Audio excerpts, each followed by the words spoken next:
Puji Tuhan, hari ini udah ada warnanya sedikit, saudara. Haleluya, haleluya. Udah kayak pelangi, haleluya, puji Tuhan. Dan saya senang bisa jumpa dengan saudara. Saya melihat semangat dan kesetiaan yang luar biasa. Kemarin Jumat kita ketemu, hari juga kita ketemu lagi. Artinya apa, saudara? Orang-orang yang sungguh-sungguh cinta Tuhan, saudara. Dan saya mau bilang, orang yang cinta Tuhan, semangat cari Tuhan, janji Tuhan, hidupnya anak cucunya pasti diberkati Tuhan. Sekali lagi kita tepuk tangan yang paling meriah buat Tuhan. Sama-sama bilang sama saya, aku pasti diberkati Tuhan. Anak cucuku pasti diberkati Tuhan. Bilang kanan kirimu, kamu juga pasti diberkati Tuhan. Bilang sama yang ngomong, semangat. Tepuk tangan yang paling meriah buat Tuhan. Haleluya. Jadi spesial Minggu Paskah ini, saudara, saya mewakili gereja, mewakili Gembala Sidang dan keluarga. Saya Pendeta Marska sekarang mengucapkan selamat Paskah. Dia sudah bangkit bagi setiap kita karena kasihnya yang luar biasa. Sekali lagi tepuk tangan yang paling meriah buat Tuhan. Bilang sama kanan kirimu, selamat Paskah. Bilang sama yang ngomong, dia sudah bangkit. Tepuk tangan yang paling meriah buat Tuhan. Haleluya. Yuk, langsung saja saudara, Alkitab kita mau angkat Alkitab kita. Alkitab juga boleh, Alkitab juga boleh. Yang nggak boleh kita angkat tangan juga boleh. Sama-sama dengan iman percaya. Sama-sama kita katakan dalam nama Tuhan Yesus, aku percaya Alkitab ini adalah firman Tuhan. Setiap kata kalimatnya sanggup memberkati aku. Dan hari ini aku pasti diubahkan, aku pasti dipulihkan dalam nama Tuhan Yesus. Sama-sama kita katakan amin. Kita buka Lukas pasalnya yang ke-24. Kita akan buka, saudara, Lukas pasalnya yang ke-24 ayat 1 sampai yang ke-12. Hanya singkat saja ayat-ayatnya, saudara. Kita akan baca bergantian. Saya satu, saudara dua, kita gantian ayatnya yang ke-12. Kita akan baca sama-sama. Lukas pasal yang ke-24 ayat 1 sampai 12. Yang sudah di sana boleh bilang, aku diberkati Tuhan. Haleluya. Ayat 1 demikian firman Tuhan. Tetapi pagi-pagi benar pada hari pertama minggu itu, mereka pergi ke kubur membawa rempah-rempah yang telah disediakan mereka. Ayat yang kedua, silakan. Ayat yang ketiga dikatakan apa? Dan setelah masuk mereka tidak menemukan mayat Tuhan Yesus. Ayat yang selanjutnya, iya.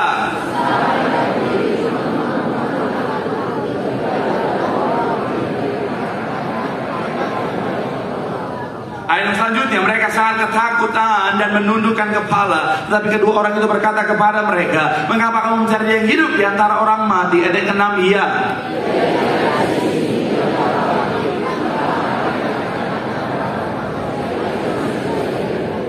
Ayat yang ke-7, yaitu bahwa anak manusia harus diserahkan ke tangan orang-orang berdosa dan disalibkan dan akan bangkit pada hari yang ketiga. Ayat yang ke-8, iya. Ayat yang ke-9, dan setelah mereka kembali dari kubur, mereka menceritakan semuanya itu kepada ke-11 murid dan kepada semua saudara yang lain. Ayat yang ke-10, iya.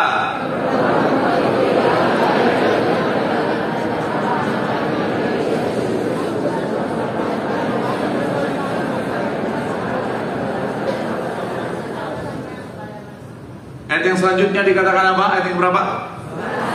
Tetapi, sabar dong, santai dong. Tetapi darah Yesus. Tetapi bagi mereka perkataan-perkataan itu adalah omong kosong dan mereka tidak percaya kepada perempuan-perempuan itu. Ayat 12 sama-sama 3. Ya, sungguh pun demikian. Ketika ia menjenguk ke dalam, ia melihat apa? Hanya kain. Lalu ia pergi dan apa yang sekali lagi ada ke-12 3, iya, sungguh pun demikian. Petrus bangun lalu cepat-cepat pergi ke kubur itu. Ketika apa? Ada apa? Kain kapan saja. Lalu apa? Haleluya. Dari ayat ini kita bisa melihat bahwa yang translate bagian ini adalah orang Sunda, saudara. Karena dikatakan kain kapan, bukan kain kapan. Haleluya. Karena kalau orang Batak biasa di perjanjian lama berkata pula, ada kata pula. Haleluya. Ini gak ada kebenarannya, saudara, cuma saya doang kayaknya berpikir begitu, saudara. Haleluya. Tapi sekali lagi saya mau bilang, saudara, apa yang kita baca adalah bicara tentang kebangkitan Tuhan. Sama-sama bilang sama saya, kebangkitan Tuhan. Amin. Dan saya mau bilang, saudara, ini adalah satu kisah yang luar biasa, saudara. Kisah yang sangat spektakuler, saudara. Kenapa? Dalam kisah ini, saudara, menunjukkan keilahiannya, menunjukkan kuasanya yang luar biasa, saudara. Jadi bicara tentang kisah kebangkitan Tuhan, menunjukkan keilahiannya, menunjukkan kesalahan orang-orang pada masa itu, saudara, yang berpikir dia bukan Mesias. Dan akhirnya apa, saudara? Sekali lagi semakin menegaskan bahwa dia adalah Tuhan dan Juru Selamat. Katakan amin. Nah, karena begitu luar biasa kejadian ini, saudara, makanya pada masa itu, saudara, ada banyak orang berusaha berusaha untuk menutupi. Mereka coba bayar orang-orang pada masa itu, saudara, untuk bilang apa? Oh, dia tidak dibangkitkan. Kenapa mayatnya tidak ada? Karena murid-muridnya mencuri dia. Bahwa murid-muridnya ketika tengah malam membawa jasadnya. Tetapi akhirnya, saudara, semuanya itu terbantahkan. Kenapa? Karena Tuhan menampakkan diri bukan hanya bicara tentang kepada murid-muridnya saja, tetapi ada banyak ribuan orang yang menyaksikan dia sudah bangkit. Kenapa? Karena sekali lagi saya mau bilang, saudara, dia memang bangkit, saudara. Dan akhirnya apa, saudara? Nggak sampai di situ, saudara. Orang-orang setelahnya, saudara, setelah masa itu, saudara, berusaha untuk buat kebohongan lagi, saudara, bahwa apa? Oh, sebenarnya dia nggak bangkit, tapi wajahnya diserupakan soalnya, makanya dia bisa nampakkan dirinya kepada banyak orang. Karena memang dia nggak disalibkan. Saya mau bilang, saudara, pada masa itu, saudara, kalau kita nggak usah baca Alkitab, kita tutup Alkitab kita, ada sejarawan-sejarawan Romawi, ada sejarawan-sejarawan Yahudi yang mencatat, saudara, ada seseorang yang bernama Yesus yang disalibkan. Saya mau bilang, saudara, kebenaran tidak terbantahkan, saudara.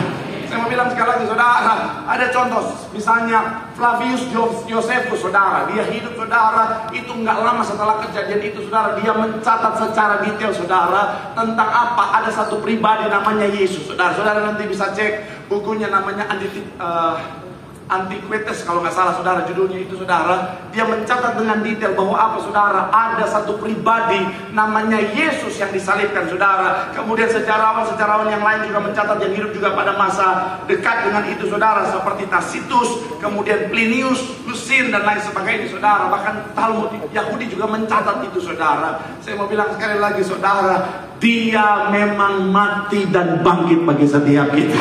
Amin. Maka sekali lagi saya mau bilang, saudara, hari ini adalah hari di mana kita mengingat kembali sukacita luar biasa. Karena apa? Tuhan kita sudah bangkit. Artinya kita punya kehidupan. Tepuk tangan yang paling meriah buat Tuhan. Haleluya.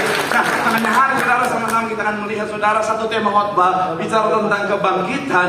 Kebangkitan apa yang terjadi dalam kebangkitannya, saudara? Sekali lagi, kebangkitan apa yang terjadi dalam kebangkitannya? Kenapa? Karena kebangkitan Tuhan membangkitkan kehidupan setiap kita.